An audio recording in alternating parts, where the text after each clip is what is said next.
তাত হ'ব কোনে কি কৈছে গোষ্ঠী নিৰপেক্ষতাটো ঠিকে আছে কিন্তু পুঁজিপতিৰ বঞ্চনাটোতো আমি সহ্য কৰিব নোৱাৰো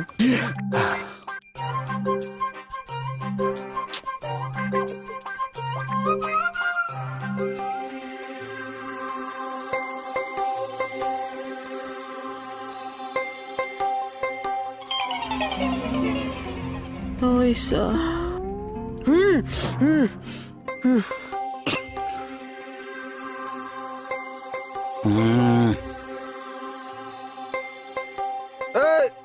কৃষ্ণ